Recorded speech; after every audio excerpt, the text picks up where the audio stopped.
All right, welcome to ionic bonding and ionic formula writing. Ionic bonds have a few trends that we need to know before we can go any further. Here on this periodic table, you see the elements labeled in their periods, which are 1 through 7. Those are across here. And then in their columns, or their families, which go up and down, family 1, family 2, column 3, 4. And I want you to memorize the trend. Everybody in column 1 has a positive 1 trend.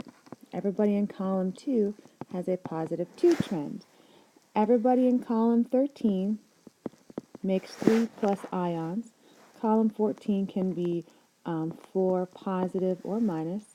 Column 15 makes 3 minus ions. Column 16, negative 2 ions. Column 17, negative 1 ions.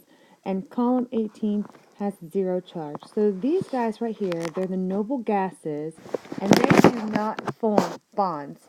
They have a complete electron outer shell, and they do not form bonds. They don't bond with anybody. That's why you know their names: helium, neon, krypton. They're gases, and they don't play well with others, I guess you could say. So they don't form any bonds. But these guys right here, that this way and this way, they definitely have a trend on how they form ions. Now everybody here in the middle, these are what we call, these are transition metals, okay? And they are multivalent, which means they form multiple different types of ions.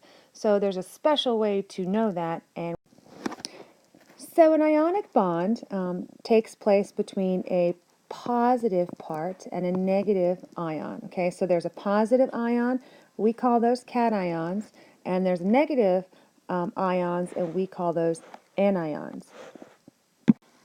It's really simple to memorize the difference between the two. Cations, they're always positive, and they are always first. Anions are the negative part, and they come second in the chemical formula. So here I have an ionic formula, or an ionic bond between sodium and chlorine. The sodium, which is in column 1 on the periodic table, is the positive cation, and the chlorine is the negative anion. So we say sodium chloride, we say salt. And we know that this guy right here, that is our cation.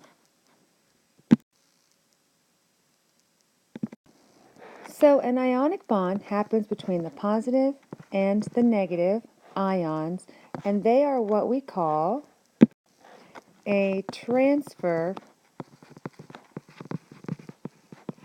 of electrons. So ionic bonds transfer electrons.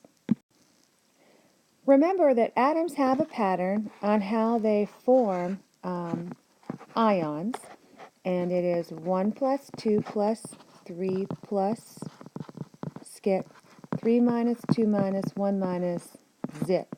And so this is a trend that you'll be required to memorize.